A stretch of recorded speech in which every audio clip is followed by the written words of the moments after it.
So welcome everybody to our lecture number 7. And thank you so much for watching this recording. I will be following here the same methodology, 40 minutes, and then I will stop the recording and then I will continue towards the second part. I think the lecture will be a bit longer because of some flexibility in terms of time, and then you will then juggle your priorities accordingly and watch this when you have most of the time. And we'll be recapping at some point our previous lecture on European Union integration. We now leave the economic geography domains to other positions, and we focus essentially on European integration as planned. We'll also be talking about European founding schemes and the main European Union policies applied at the regional level, essentially. And then this certainly paves the way for our final lectures, and trying to catch up here with some of your questions at the end of the lecture number 6. I have already posted something on this regarding migration in the Western Balkan region, and today I also bring some 2 points that probably help to answer some of the questions regarding what kind of discussions take place between this negotiation process involving the integration of forthcoming countries, states in the bloc of the European Union. And let's go back all together to 1950, in the period immediately after the Second World War. As you imagining, the situation in Europe was very dramatic at different levels. And then the Schuman Declaration by the French Prime Minister back in the time is an essential, is a flagship moment and a landmark document paving the way for what we call now European Union and for what is now still the pillars of European Union integration. I will be reading some of these slides as they contain core information from main sources and sources linked to the European Commission or the European Parliament that provide us historical perspective on the foundations of the European Union and the European integration. Overall, the purpose of this Schuman Declaration in May 1950 was to promote European integration. So I'm not talking about something new involving member states in the past years, but it's something very much consolidated in the foundations of the European Union.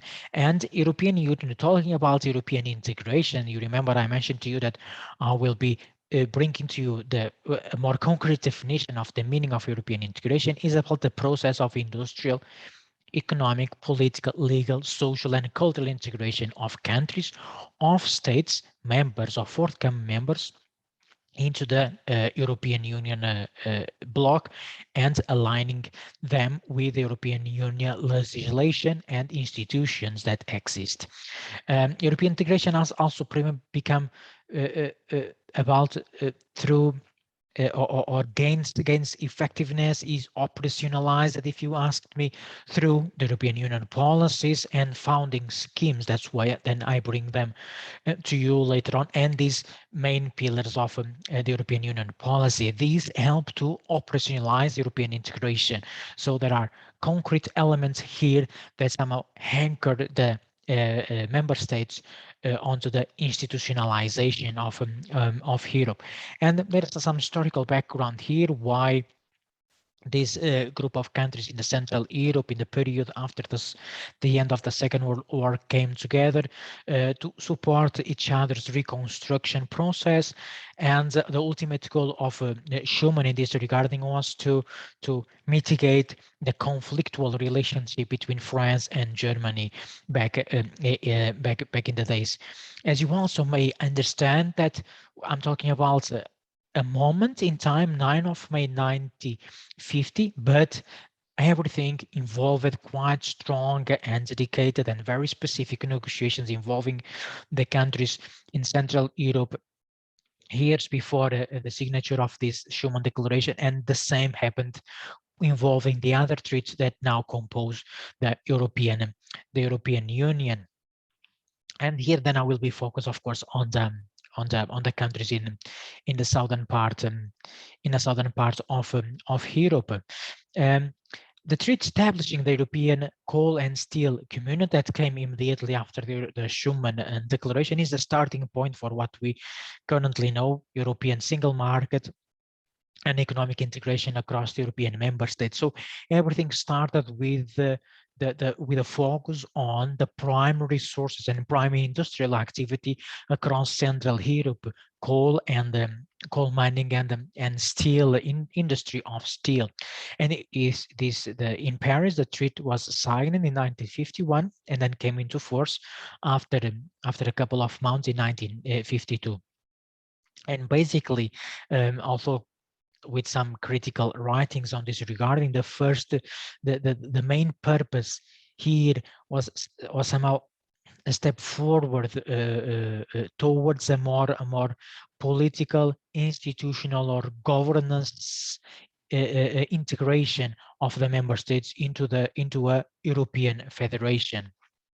So all the steps and treats taking after that somehow have this in mind, but because of this conflictual relation in terms of democratic principles involving the member states, it's still a very delicate matter talking about European Federation. But European integration per se remains rather strong within the European Union policies, and you can find various information as well as entire books debating European integration across the different member states. So this then led to the formation of the European Economic Community. So the first step in terms of integration was essential in the economic domain, less than on the political and other domains. This came certainly much after, but these essential pillars of that characterize the European Union and the European Union integration are very much or coming very much since 1951, support towards the four freedoms of movement involving goods, persons, capital, and service, together with an investment in terms of coming to an agreement regarding a market involving coal and the industry of steel. A number of agreements formalized in the European Atomic Energy Community came also into force to pave the way for the use of nuclear energy, or for the use of nuclear for the purpose of energy production, so for a peaceful purpose. This was also a remarkable and a flagship moment in the formation of what we nowadays call European Union. And I'm starting now approaching more the Southern Europe. And I initially bring Italy because Italy was part of these 6 member countries supporting the Schuman Declaration, the European the establishing of the European Economic Community later on in 1957, together with the European Atomic Energy Community. And as I mentioned before, these 4 pillars of the common market, they were already underpinned in these treaties, mainly in the Treaty of Rome, that then these 6 countries came together to compose the European Economic Community and establish the principles of the functioning of the European Economic Community that still remain valid up to today. And these are the Treaty of Rome and the related treaties signed after that are or compose the principles of the functioning of the European Union, again centered on these 4 pillars of free movement of goods, people, service, and capital. That's one of the elements that's in a lecture about the European Union. The students and those attending such lessons listen immediately. So then, within the formation or the treaty composing the European Economic Community, some of the main goals were to eliminate the customs duties across these 6 member states, and then most of these these provisions, is called provisions or goals, they are very much related with economic activity, establishing an external common customs tariff, establishing the European Social Fund, which remain valid up to today, creating or establishing the European Investment Bank, and overall supporting a closer relationship involving these six countries, with a prime goal of also mitigating all the type of conflicts, border conflicts, and other type of conflicts involving these six countries in the center of Europe. And then the things evolve, the relationship starts evolving, and from a focus only on coal, steel, and the production of energy by using from the nuclear, the agreements involving these six countries start evolving, and a number of enlargements of the European Union starting to occur towards, mainly towards the Nordic countries, and later on towards the southern part of Europe, as we will underline further on. So together with this focus on cooperation involving coal and steel, some policies start to emerging, mainly the common agriculture policy, one of the oldest policies in the European Union, the common trade policy, as well as the transportation policy. And they are still very much valid policies nowadays, with a lot of reframing and reframing in the principles and in the aims. But these are the three of the most important European Union policies, together with the cohesion policy, which exist precisely because of the differences in terms of the enlargement. Some countries came in a period immediately after the Schuman Declaration in between 1950 and 1960, and others, such as Southern Europe, they entered the bloc later on, which to some extent creates some imbalances, uneven development involving the European Union. So from an economic perspective, environmental questions, regional disparities, cohesion, social issues, social housing and employment, and then industrial policy, they also start becoming part of the overall discussion involving the European Union in integration. And as pointed out earlier, the two mainstays of this economic integration opened towards an overarching industrial policy involving also agriculture as well, are the European Social Fund and the European Investment Bank. These are still very, very active institutions, the Fund and the European Central Bank, in the functioning of the European Union.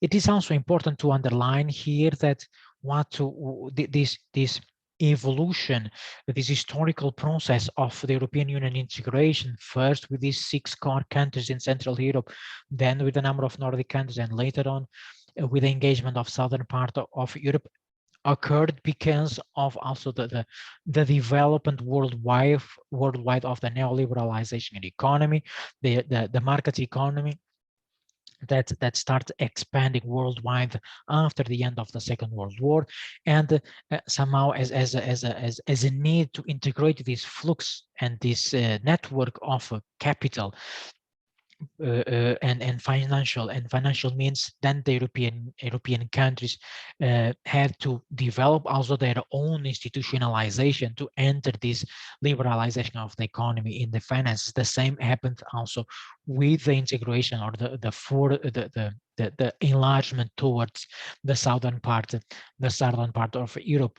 In terms of trade, from more localized and regionalized supply chains, for example, after the 1979, in the beginning of 1980s, then globally the trade started reaching out to many different geographies, and of course Europe wanted to catch up with such developments, and the constitution of the European community back in the days, and then further on the European Union, are somehow also response to this global liberalization of the economy. Here now, more specifically on the three remaining countries of Southern Europe, a recap here that Italy was part of the bloc that gave birth to the European Economic Community.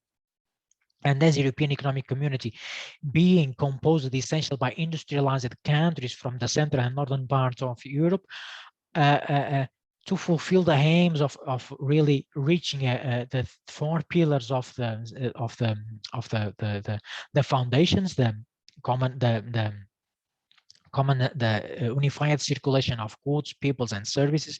They were somehow forced to open themselves to the southern part of Europe. And then, after years of negotiation with Greece, Spain, and Portugal, these three countries also integrated the European Union. Greece in 1981, and Spain and Portugal with the photos of the moments of the signature of the accession to the European Union. Here, they joined the European Union in 1986. It is important to underline that both countries, they were under a dictatorial regime in Portugal until 74, and in Spain until a year later in 1975. And this, of course, placed the countries lagging considerably behind in comparison to the central bloc of the European Economic Community. So most of the comments that you read regarding European integration, they precisely point out these different speeds in terms of integration. Like these countries, they came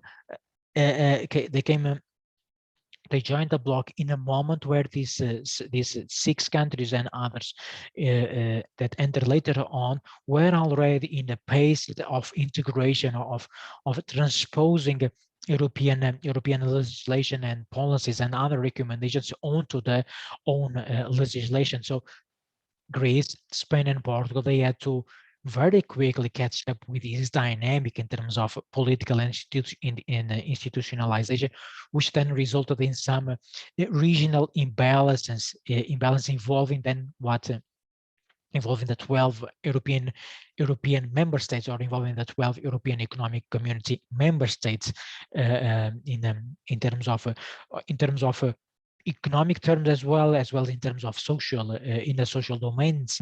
And we are talking about here countries that suffered dramatically from the dictatorial regimes in both countries, in Portugal and Spain.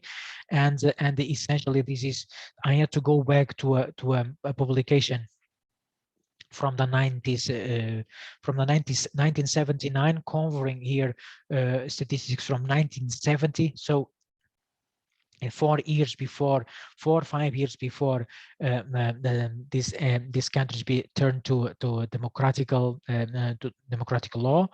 And we have here a scenario of a considerable uneven distribution between the purest parts of the community and the richest parts of the community. So in this study, they compared Portugal and Spain to other countries, other countries back in the 70s. Not, for example, Italy or France after their integration. That will be more beneficial. But then I couldn't find that here to underline that indeed a considerable part of the population lived below the poverty line in the period before the end of the dictatorship, 74, 75. In Spain and Portugal.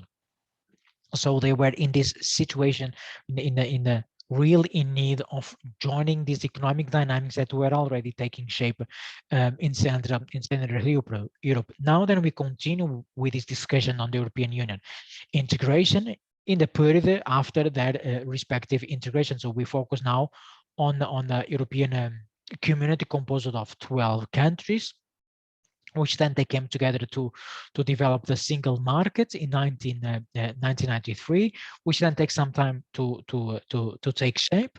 And then somehow this single market creation was a more consolidated step on what we are now discussing here as the economic integration of the economic integration of these member states into the European Union policies and pillars and principles sustaining the functioning. And I underline here that through the signature of the Treaty of Maastricht in 1992 and the creation of the single market in 1993, the European let's call them European member states, they moved from a purely economic integration towards a more governance integration involving different sectors of activity, involving also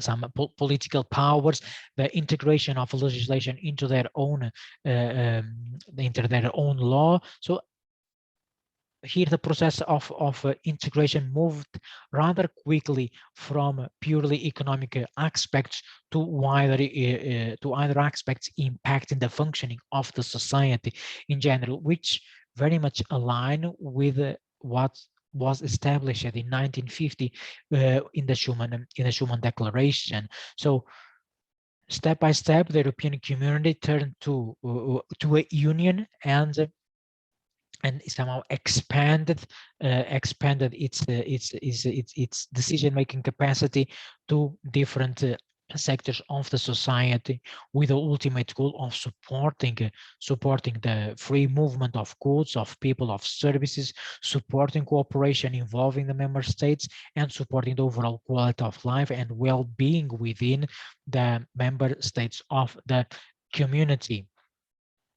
And here, in terms of more in some critical point of view, we have in the Southern Europe also two speeds in terms of integration. Let's say Italy, that was part of the process of Europeanization, if you will, of the European integration in the period immediately after the end of the Second World War. So Italy entered the train of the European Union bloc and start introducing also different reforms into their own political system mainly, and then only some 8 years later than Greece, Portugal, and Spain, they had to really catch up rather quickly with the reforms in terms of administration, for instance, in terms of economic and social policies, and then some of the authors, mainly Gibson here, suggests that this Spain, Portugal, and Greece, they had really no other choice rather than integrating the European Union. Otherwise, they will be left behind in the process of development of neoliberalization of the economies. That they really had not much alternatives to continue or to increase their proximity in economic terms to the rest of Europe. So the integration in Europe became somehow an essential element to avoid being left behind. That's what here the author calls the Hobsons choice, a choice of taking what is available or nothing at all. If in 1986, when they joined the European Union, and in 1981 in the case of Greece, really they had no other choice in terms of supporting their integration or their proximity to the liberalization of the economy. And then you may transpose this idea of, okay, they really had no other choices that back in the time to integrate themselves in the neoliberalized economy, and some other authors suggest that we can also transpose this to current situations of enlargement of the European Union. Although I may come here to question that indeed the Western Balkans, for example, they may have other alternatives, but the way that the European integration scheme or strategy works also somehow rather positively influences their proximity to the European Union. And I will try to explain this why. Because the mechanisms that are in place to support that integration, they are rather attractive in financial terms. For instance, they may have to implement different reforms in the political terms, in the labor market as well, but overall package is rather attractive. The same applies earlier with the cases of Spain, Portugal, and Greece. And now what we have today in terms of the European Union enlargement towards the Western Balkans is certainly far beyond the package Portugal and Spain and Greece benefited before or before their integration. Now we are talking about already a very consolidated package of 35 chapters, 35 negotiation chapters involving all domains of the society, from information and communication technology to purely macroeconomic indicators, to political reforms in administrative terms, to science and research, to environmental issues. So now this integration strategy of the European Union is certainly much more consolidated in comparison to the past. So we are not really talking about much here about, okay, they really do not have any other possibility of evolving or integrating the dynamics. They do have, but the European integration package is rather attractive in this context. And this is the current European Union integration scenario that we have currently. I was fortunate enough to find this up-to-date map, which shows you here the dates of integration in the southern part of Europe. So Italy integrated earlier on in 1958, and Portugal, Spain, and Greece. And here the situation in the Balkans, which we explored in the last lecture, and now I will detail it a little further as well. And this is really an interesting exercise here to understand this evolution in terms of the integration of the main 6 countries, and how they start expanding initially towards the northern part, Denmark in 1973, later on after Portugal and Spain, Sweden and Finland as well, and the more recent integration or enlargement involving the Baltic Sea countries, for instance. And we will try to detail some of these elements. Despite this considerably attractive package that we can call the European Union integration strategy, which they are not only about setting of priorities for the forthcoming members, but also they also come with a very attractive financial scheme supporting it. There at the present, a number of low-income regions remain in the southern part of Europe mainly. So this question about an integration in 2 speeds, more advanced countries and less advanced countries and regions within these countries, I'm referring it to the member states, is still remain in place nowadays, in particularly in the southern part of Europe. We also underline here, for example, the graph or that map in Greece, and how a mainly rural area, and this also reflects precisely that scenario, that geographical scenario, that fundamentally all Greece is composed by small and very small towns, with a minor number of regions as a highly dense and urban areas. So despite these efforts towards integration in economic terms, nowadays much more variety, covering environmental, energy, social aspects as well, a number of lagging behind regions, lagging in terms of economic performance, remain mainly in the southern parts of Europe. And this boosts what we'll talk later, the European Union cohesion policy and the European Union cohesion found as well. Then we now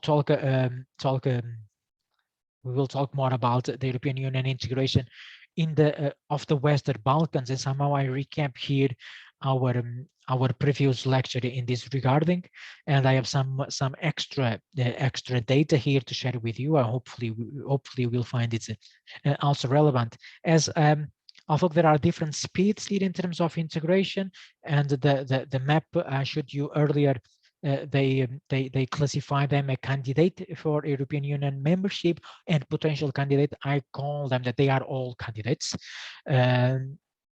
They are simply entering or not entering, they are simply facing different chapters of this integration, and I will specify these chapters later on. So I classify here, this is my own classification, the more advanced countries in the Western Balkans and the less advanced in terms of integration, not in an assessment, not any judgment here in terms of their economic or social performance, only in terms of their integration.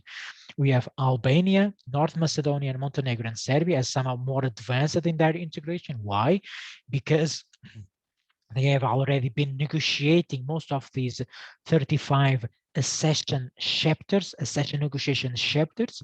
In the case of Albania and Macedonia, some of the chapters still unopened, and they still have to certainly face the number of negotiations up to 2025, eventually 2030. This is yet to be determined. It will depend how the countries fulfill the requirements of these 35 chapters. In the case of Montenegro, they already have opened 33 of these 35 chapters, and as I underlined earlier, Montenegro and Serbia, they are expected to join by 2025, but certainly now the current situation, the current health crisis is certainly impacting also the negotiations in these countries. But there's some important element to underline in this regarding. Less advanced in terms of their integration, Bosnia and Herzegovina and Kosovo. Still, a number of agreements, of commitments have been signed between the European Union and these two countries, and hopefully they will soon also starting fulfilling the different chapters of the European Union integration strategy. Somehow these two slides recap our previous lectures. So I've been talking about these negotiation chapters, and they are precisely called negotiation chapters or accession negotiation chapters, and they are 35. And I have included here the hyperlinks to all of these chapters in case this is of relevance to your studies. And this is not a question for the exam. I will not be asking for you to detail the 35 chapters. Something you can find online rather quickly. But this is what I want to underline with this, and this is the important element. So as all the economies, all societies evolved through time, North America evolved in one way, European countries evolved in another way. Of course, the integration also evolved in different domains. We cannot compare these 35 current chapters that the Western Balkans need to fulfill to enter the European Union bloc with what Portugal and Spain had to fulfill or to respect before joining the European community back in the time. So we are talking about very detailed chapters here, from transportation to taxation to energy, fishery, agriculture, certainly environment, customs union, external relations, security and defense, for example. So very detailed elements here that these candidate countries need to respect, need to fulfill, and these are dynamic chapters. And what I mean with dynamics, this everywhere there is kind of an assessment on how these candidate countries are progressing in their integration. Okay, trying to use here the key words of this overall European Union integration discourse that they have to fulfill. And these are rather dynamic chapters because these reports that happen every year or 2 in 2 years, they somehow come with measures that are very much time sensitive. So measures that try to counteract, for example, a situation of crisis that the chapters per se are not able to cover in this domain. 2 examples here, this slide and the next one, which I believe covered also part of the discussions we had regarding how these countries, for example, in Western Balkans, deal with the current migration patterns and their integration in the European Union, or more delicate matters such as the recognition of a Kosovo unilateral declaration.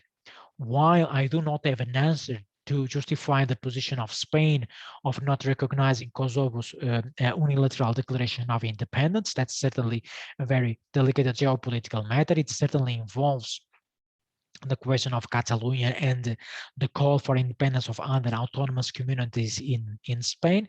We have here the case of Serbia, and which can also be questioned so they are in this negotiation process to integrate the European Union, but still the Kosovo situation remains delicate. Indeed, the European Union formally acknowledged that relation, formally acknowledged it in 2011, 2012. So years before this negotiation process, before Serbia starting fulfilling the different packages, the different chapters. So we have here initially the European Union trying to facilitate a relationship between Belgrade and Pristina, and we have now a more updated situation that where the Serbia entered or signed the stabilization and association agreement. So the first step towards the accession negotiation and the further integration in the country. So this document from the European community, this official document published online, calls that Serbia doesn't, or first acknowledge that Serbia does not recognize Kosovo unilateral declaration of independence. Page number 8. It's important, very important to underline. In these questions, very always delicate in geopolitical terms, the source as well as one do a citation the respective page. But the document goes further and says that Serbia has agreed to and participate in a process of dialogue with Kosovo. So these are kind of negotiations, the give and take that occurs before candidate countries, in this case Serbia, starting negotiating, starting fulfilling the chapters composing the European Union integration strategy. And I'm certainly breaking to you the most important information in this extent in terms of European integration of candidates in the bloc. And then the document goes on and calls precisely on page 12 or established as a key priority for Serbia, a key priority to foster their proximity to the European Union, that the one of these key priorities is the normalization of the relations with Kosovo, which was an essential element for them to sign the stabilization and association process, then pave the way for the integration currently.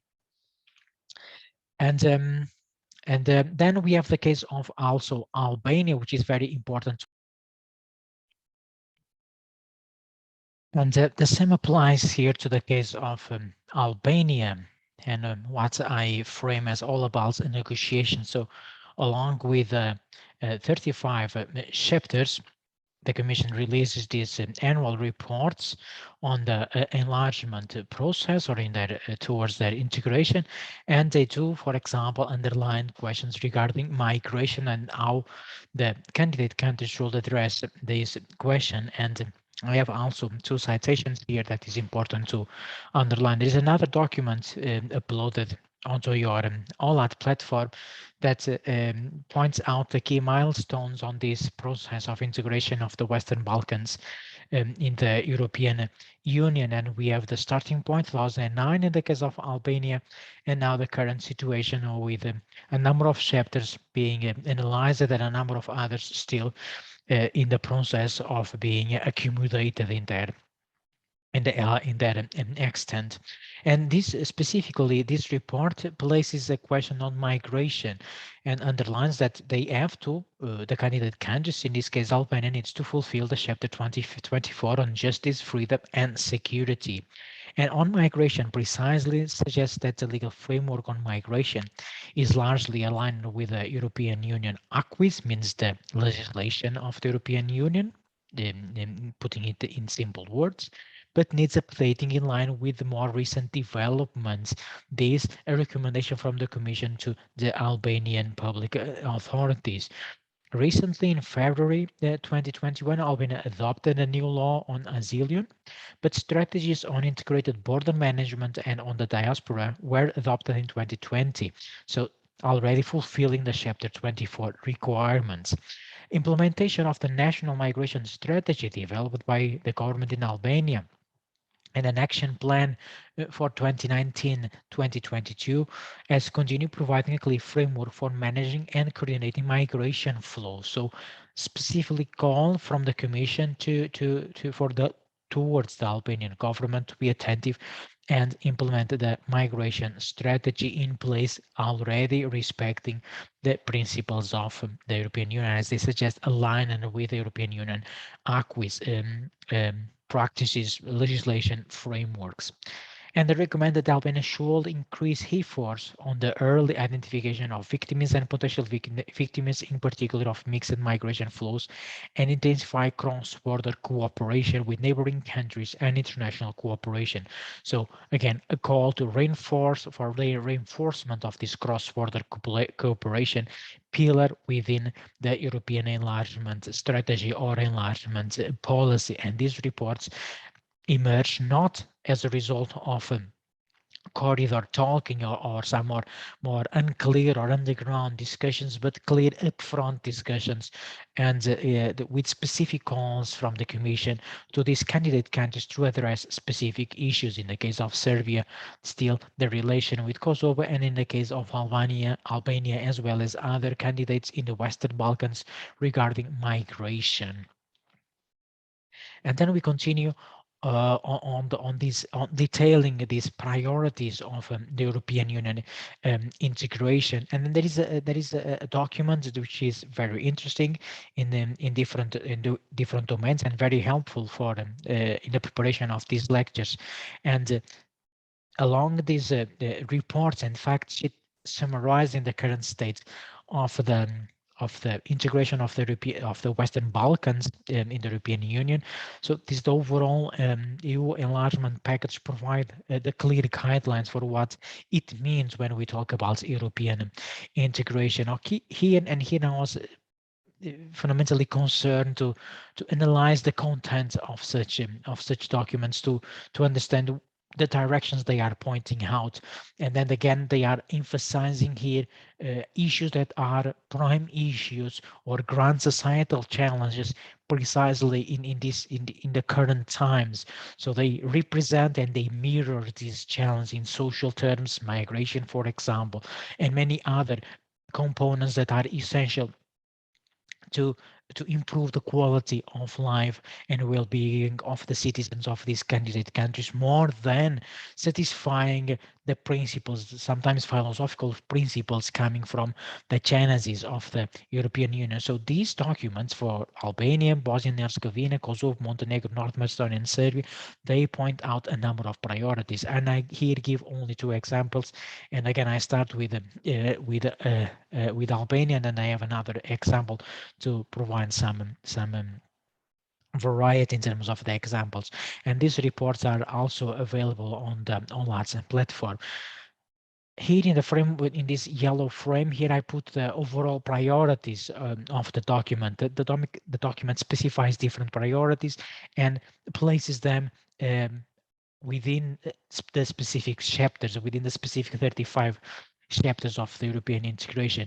And regarding Albania, the Commission calls for prioritization on public administration reform, for example, and calls for or encourages a more participatory approach of Albania institutions, universities, for example, on the Horizon Horizon Europe, the founding framework supporting science and research across the member states, so they already can apply for this founding scheme. So there is a window here calling for reforms in terms of public administration.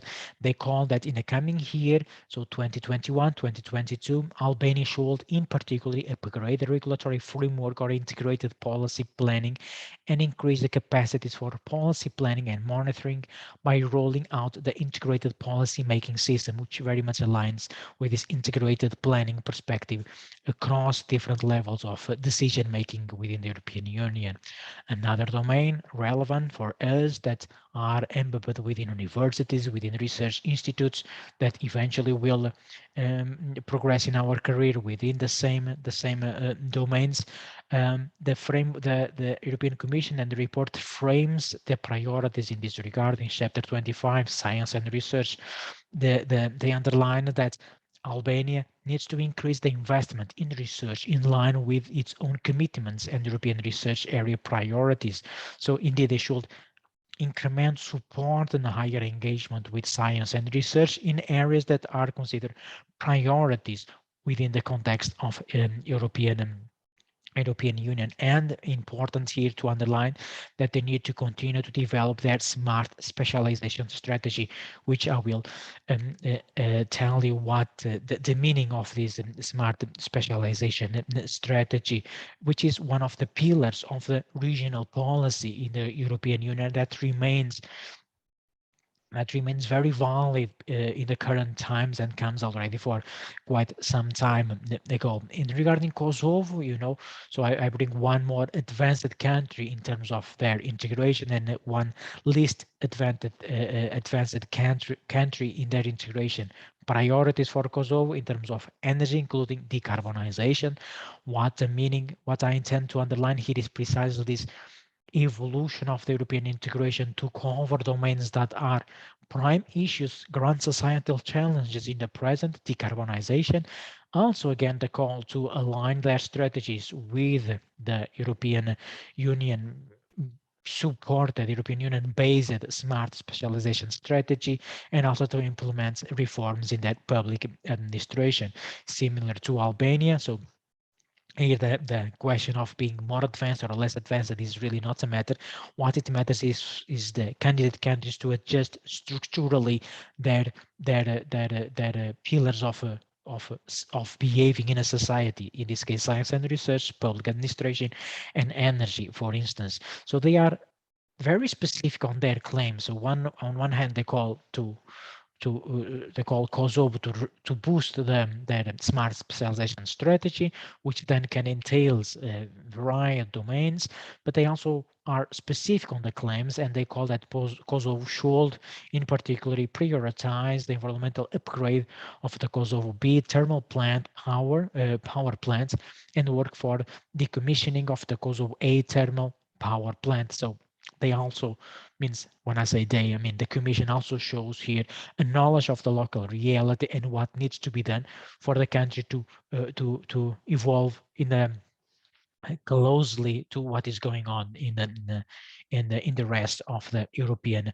Union, and also calls for strengthening the participation of Kosovo, in this case, in terms of science and research within the Horizon Europe, this framework supporting research, education, and science towards 2027. That is the multi-annual financial framework. But talking about European integration, the fundamental steps are still regarding the participation of the countries within Europe. So we discuss the integration of the Western Balkans, that accession negotiations, the package they have to fulfill, or the chapters, if to be more precise. But talking about European integration, it means also explore their relationships across or beyond the European continent. And there are a number of agreements involving the Northern African countries, involving also Russia as well, involving also Eastern countries, which then these are developed with specific aims, and they are also at different they evolve through different paces. With some of these countries the relationships are closer, with others more distant, and in some cases the geopolitical conditions of a specific moment that they also impact the way this international cooperation evolves through time. So trying to make a wrap up here of the European integration, so then we can use the time to discuss about other important elements. So Italy, Spain, Greece, and Portugal. Let's focus on these four countries in Southern Europe. I mentioned to you Italy integrated the European Union in a more comfortable position, I will say, in a position of being able to negotiate all the basics of the treaties that shaped the functioning of the European Union. They were already in the pace of development in the period after the end of the Second World War, and they engaged with these more industrialized countries from Central Europe. When Greece, Portugal, and Spain entered the negotiation process to enter the European Union. The treaties, they were already in place, so they couldn't really negotiate to the point of entering this give and take proposals regarding the treaties. Then they were only able to share their views and place on the table their specific needs in the moment after their integration. So different speeds here, which somehow still very much reflected on these disparities in uneven regional development registered across the European Union. There are a number of mechanisms that exist precisely to overcome this imbalance, this uneven regional development across the European Union, and then leads us to talk about specific policies and specific funding schemes. Talking about funding schemes, they remain some of them remain the same as they were in the beginning of the European Economic Community, 1952, 1957, depends of the treaty we are talking about here, but some of them, they suffer an evolution, of course.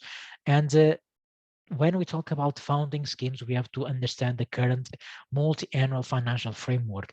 Then the discussion I bring to you within this lecture places the findings or places these funding mechanisms within the European Union budget towards 2027. So covering this period between 2021, 2027, which then is the financial framework that comes immediately after the previous one on 2013, 2014, 2020.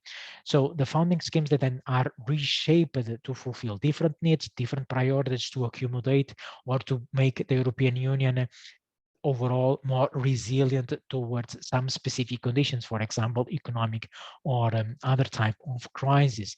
And we are talking about a large, considerably package of financial instruments here in this regarding about a considerably percentage of it devoted to support still the pillars of the European Union or pillars of the European integration. We are talking about here about the supporting the single market, supporting cohesion and resilience, as I underline currently. So much of the discussions nowadays is about turning or transforming the European member states into more resilient states, so that they can react better in a moment of crisis, such as the one we are living now. Some considerable amount of money here in the sector of natural resources and environment, also some money devoted to migration and border management, but considerably less in comparison to other domains. And an important one here, when we talk about the Western Balkans and their integration, the neighborhood and the world. So how the European Union also cooperates with the rest of Europe and the rest of the world. So for the next years, we are the European Union will manage this amount of budget and will distribute this according to these key priority areas. In terms of Southern Europe, not to go into detail of what it means to being able to apply for the funding from, for example, from the Cohesion Found. The Cohesion Found only benefits some countries. The countries where these lagging behind regions I pointed out to you earlier exist, and in this case we have Portugal and Greece. Partly some of the regions in Spain, they are also entitled to apply for the Cohesion Found. And here the Western Balkans, because that's the geography we have been focusing on the past lectures, they can benefit or they can apply for this specific fund on neighborhood development and international cooperation. So a mechanism, a financial mechanism that exists specifically to support them to achieve or to comply with these 35 accession chapters of the integration strategy. And then the funding is also divided across different domains. The agriculture still absorbing lots of money, and then we have the science and research here contained within the Horizon Europe framework. Another important domain here, along with the Cohesion Fund, along with the funding supported agriculture and the regional development, is important to talk about the European Green Deal. You probably have heard about the European Green Deal throughout mainstream media or eventually in other lectures.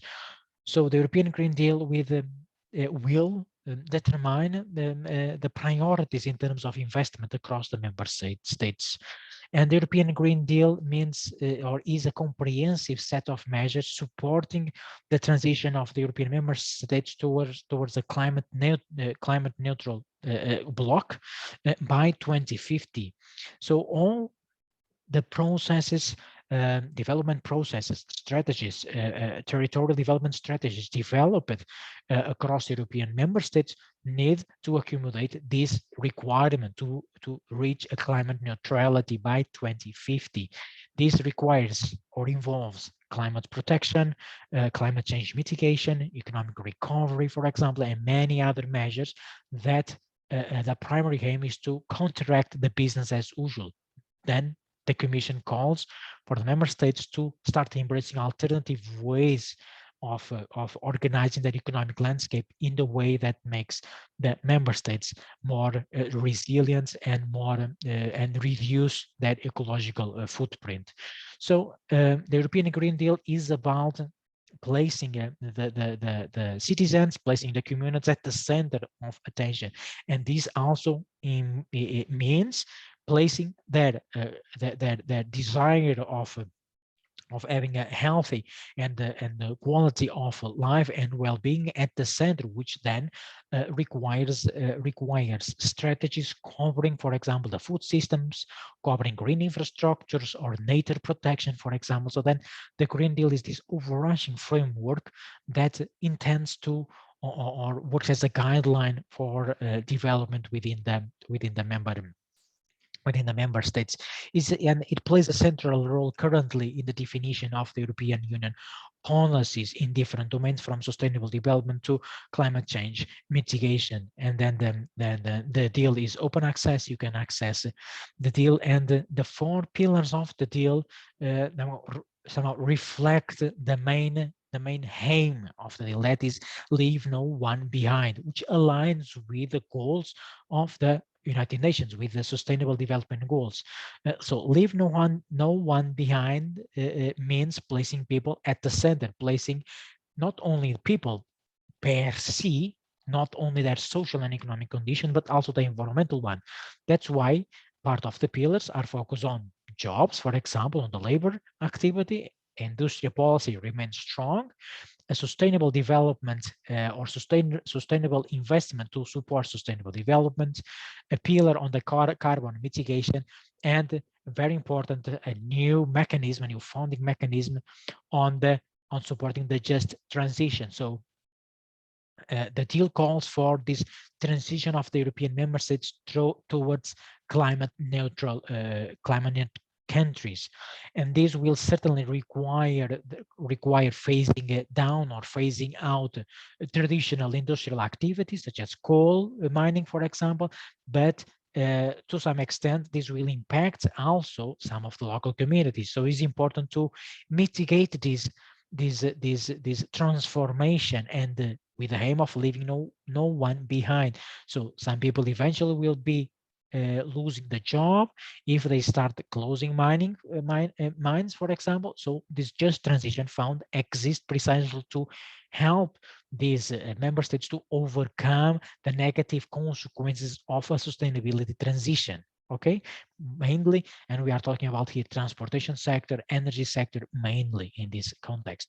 And this is what the European Green Deal is all about. Is about bringing together in this integrative perspective different type of action plans, different domains of the society, includes a circular economy action plan, includes a European Union diversity strategy, includes a strategy aligning agriculture and the food systems or food chains, the farm to fork strategy.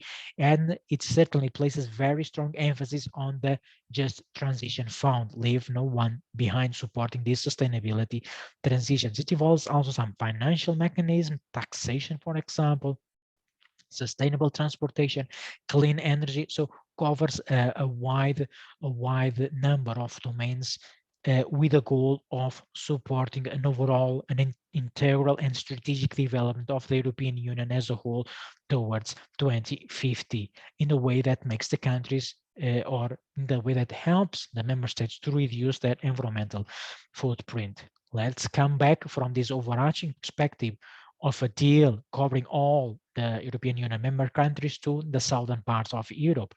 The Cohesion Fund is the main fund supporting Southern Europe, and here Greece, Portugal, they benefit greatly from this cohesion fund.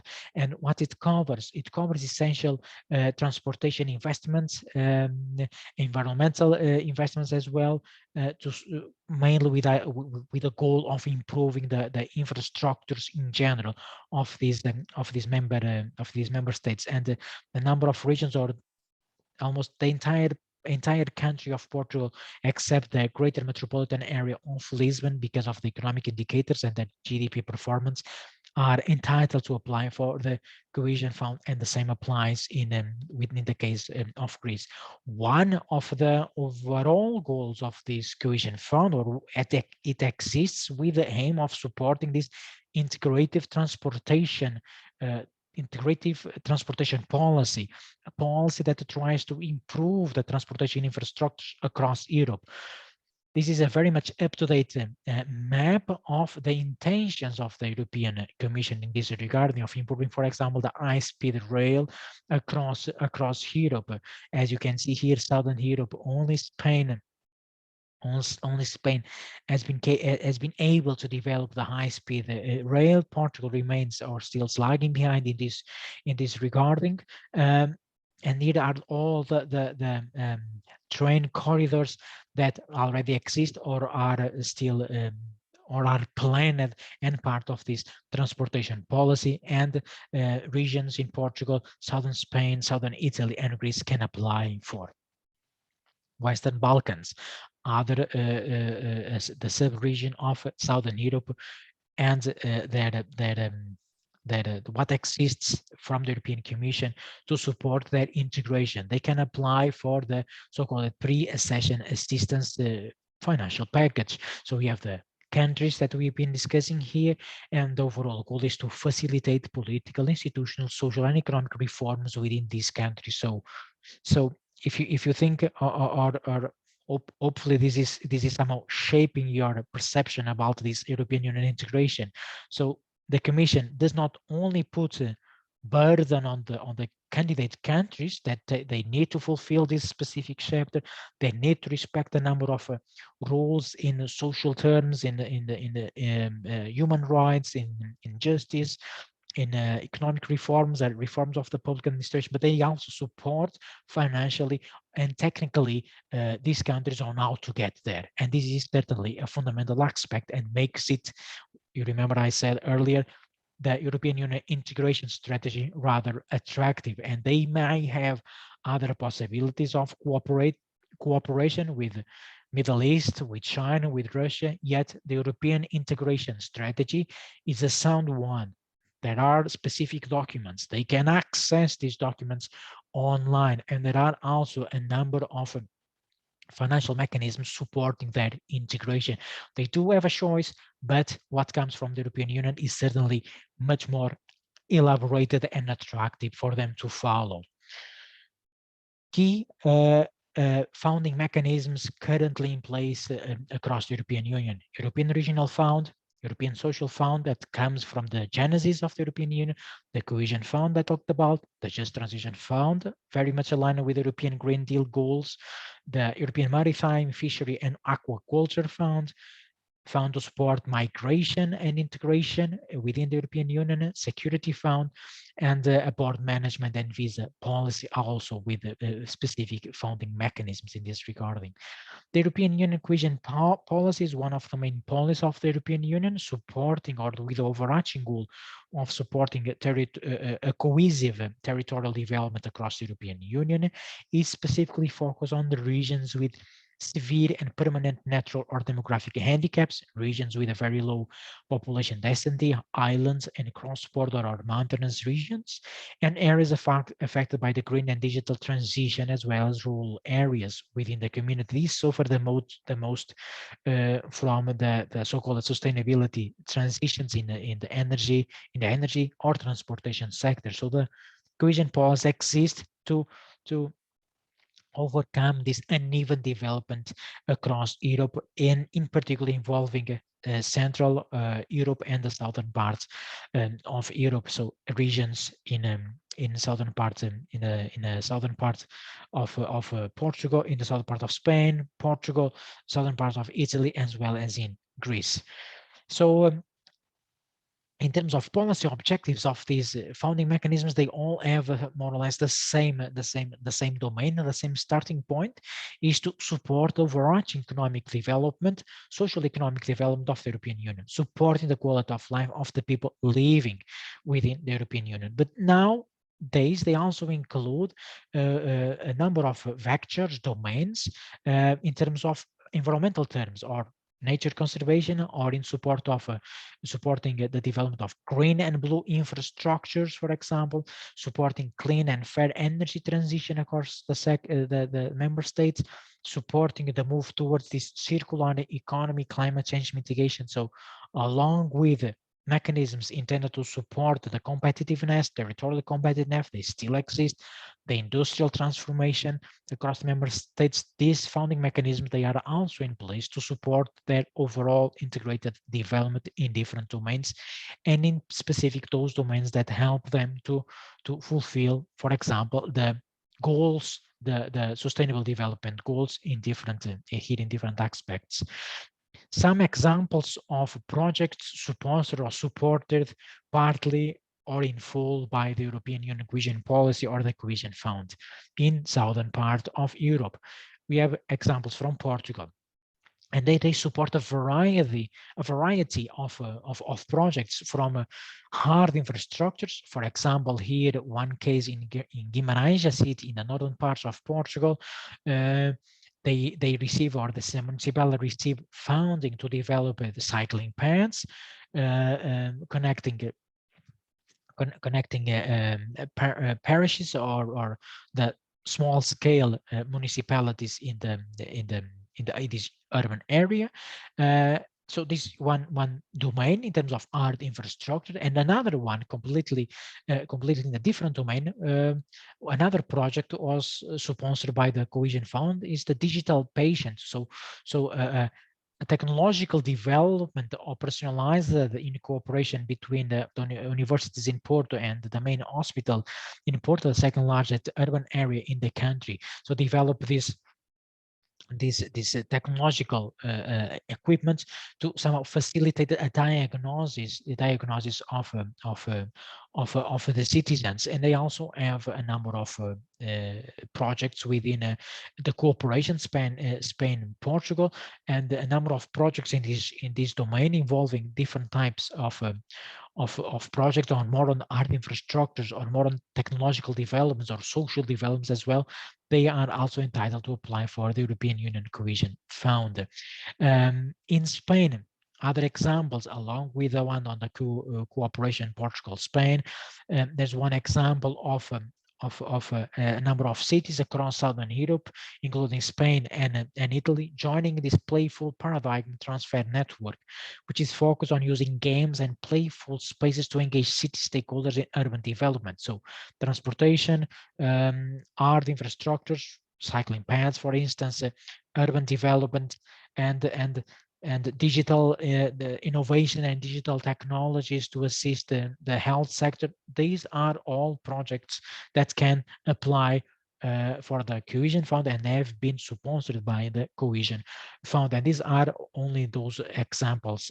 Communicated many others are to be found across Southern Europe. So we are talking about a mechanism that the prime goal is to help communities, for example, municipalities, communities within municipalities, to fulfill their needs. And this goes in line with the cornerstones of the European Union regional policy, the place-based approach, the smart specialization, and now the Green Deal.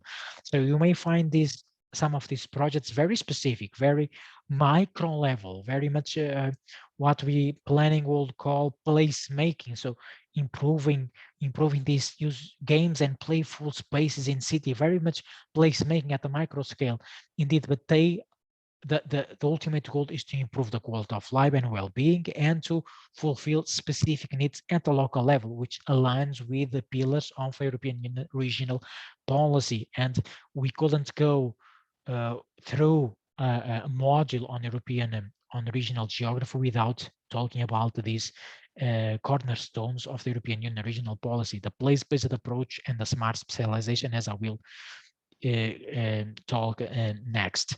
Another key component, and also aligned with one of the principles supporting supporting territorial development across the European Union, the quadruple helix, means bringing government, academia, industry, and communities together in the same project. A number of examples in Italy, for example, where they developed this platform, the Open Innovation Lombardia, an online platform that proposed a new functional collaborative approach to innovation. They bring together academia, industry, government, and citizens to enhance use of resources and human social capital in the region of Lombardia, Italy. So here, a different domain in comparison to the examples I shared with you from Spain and Portugal, sponsored or supported or supported by the European Union cohesion policy.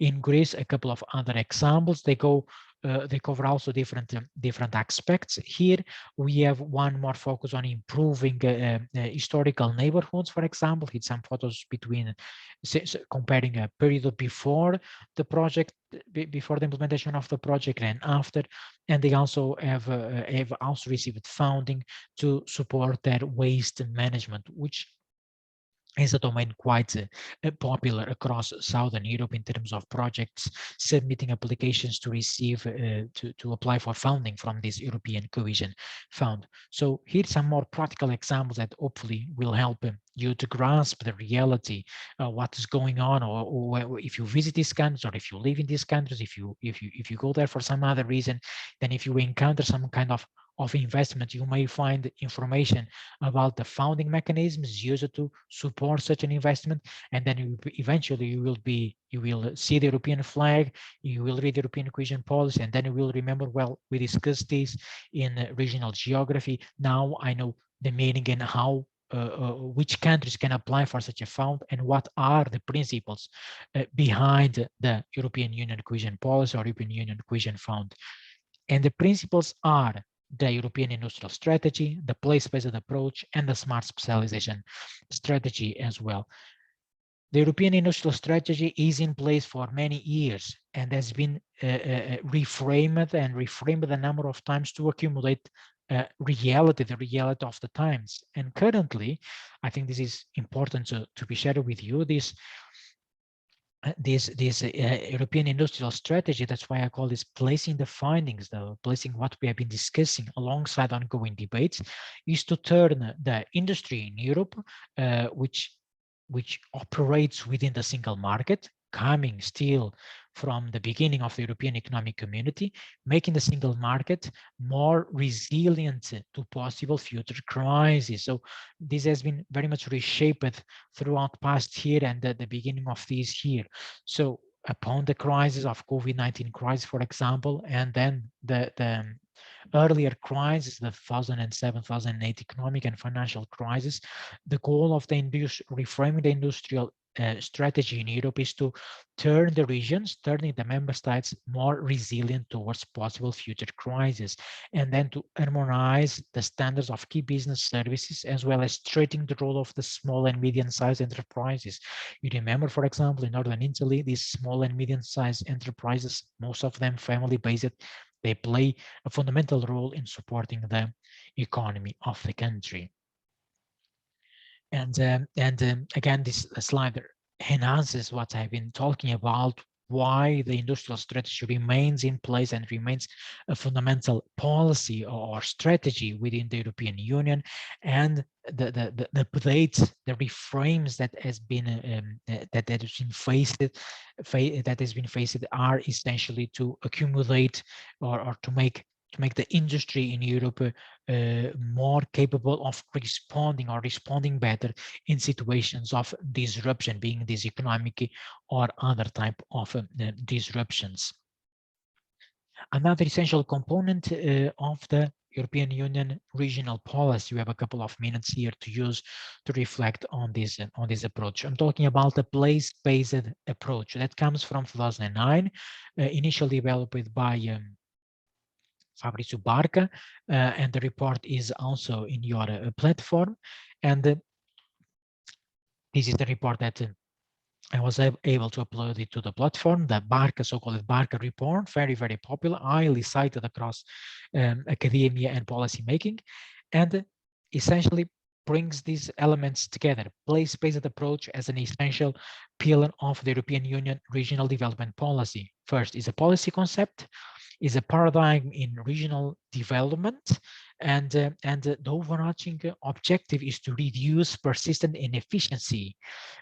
So that results, for example, from an inefficient use of resources or underutilization of resources that will lead to an income deficit in terms of the outcome of this exploration of these resources, which then can lead to social exclusion, economic deprivation. So the overarching goal of this place-based is to enhance the value, to use local resources in the most efficient way possible.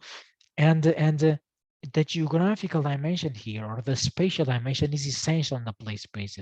When we are talking about place-based, is precisely about focus on a specific location, on a specific region, on a specific territory, if you will, being this municipality, being this a village, being this a region, or being this a member state. So the place-based approach embraces also this integrated approach to economic and social development, and covers domains that are of relevance to the developing society: employment, labor market, purely economic domains, industrial activity, innovation, research and development, for example. And here, what I intend to emphasize here is that the place-based approach places a fundamental value on the territory, on the qualities, on the tangible and intangible features of this territory, with also overall goal of supporting a cohesive social and economic development. And it emerged because of this inefficiency in the use of resources, and how this then led to the emergence of regional inequalities or unequal processes of development. And again, they covered both social and economic aspects, and in terms of economic aspects, the focus on the valuing industry or valuing local skills, and is an essence of the place-based approach. Probably as examples next will help us to grasp this idea of a place-based approach. So why a place-based approach is important? So it is important to value or to bring the services, the public intervention, the public goods and public search closer to local communities, for example, to align funding schemes with their specific needs. Instead of having these one-size-fitting-all policies, for example, that are applied without without regarding the specificities of each place, the place-based approach calls for, first, let's look at the local realities. Let's understand, let's make a diagnosis of the situation, see where they are lagging behind, seeing where they have potential, seeing what kind of resources can be used here to align the needs and their desires. Let's see how we can combine this in a more efficient manner, and then can support quality of life and well-being. And that's why then the place-based approach start extending its domains beyond the policy and industrial domain, start covering aspects of science and research, of innovation, of entrepreneurship, of supporting small and medium-sized enterprise, because these diagnoses start revealing that these are elements essential to the development of local communities within the European Union. Precisely, the place-based approach goes against this other approach of one size fitting all. The rationale behind the place-based intervention is that one size does not fit all. Territories Southern Europe requires specific mechanisms, requires specific measures to fulfill their needs. Central Europe has other type of needs, benefits from other type of resources, so needs other type of interventions, other type of projects here that can emerge in this territory. So it's about fitting and aligning resources with needs, with aspirations as well, and how to do that essentially by valuing local knowledge. Place-based approach aggregates local knowledge does not only bring together expert knowledge, engineering knowledge from science, but also knowledge from that local communities hold on how to, for example, deal with a specific type of industry or specific type of agriculture. And to a number of slides here summarizing these the place-based elements within the place-based policy approach. The approach is not only, again, not one size fitting all. It also requires cooperation and exchange of knowledge involving public and private authorities, involves community, involves the places themselves, involves the government, and involves leaders in this context. Domains, they go from service provision to improving infrastructures to facilitating administrative support, for example, in terms of business creation or in support of entrepreneurship. And here trying to make a difference between what it is a place neutral policy and a place-based. The place neutral does not pay attention, again, to these local needs, to these local resources and the way they can be aligned to value their potential. The place-based is about paying attention to the local realities and considering the local resources and using them efficiently as possible in benefit of the citizens living in this specific community. Is about essentially valuing local assets, tangible or intangible. And the place-based is here the core elements of this place-based essentially is enhancing, valuing, and fostering the realities of places, being these cities or regions.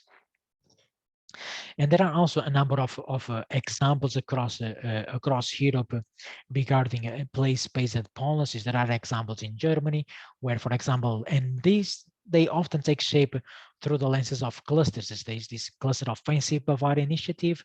They created this cluster as a kind of place-based approach. So they emphasize the local the local resources, the local knowledge as well, with the goal of straightening the entire value chain within this specific region to promote competitiveness, to implement research results into new products. So they work in the true with the true meaning of a cluster, means cooperation between public and private actors, between research institutions and enterprises, for example. And this type of cluster can be placed within the place-based approach because the ultimate goal is to use local resources, such as expert knowledge, towards the benefit of the development of the overall region or improving their competitiveness. And here all the clusters located in this region. Here some highlights of this cluster. They bring together 17 other type of clusters in this uniformized cluster platform, and with the goal of supporting their or emphasizing their regional advantage and helping the region to be positioned in this more globalized market. The territorial agenda 2020 of the European Union reflects the place-based policy, calls for an approach that values the local, engages with local partners in this regarding, tries to align different domains of the society, and the sustainable urban development strategy very much also enhances and reflects this the place-based approach that is one of the pillars of the European Union. And currently, this place-based approach goes very much in line with what with the calls to address the grand societal challenges. And we have a number of place-based approach, for example, on migration flows, on sustainability, or on how to use innovation, for example, on how to implement place-based innovation to foster entrepreneurship in specific regions. And this is again about fostering of local bottom-up entrepreneurial discovery process. So we enter here already a domain of our next lecture on research and development. And then I have a number of examples from southern part of Europe. And I will be stopping the lecture number 7 in this slide.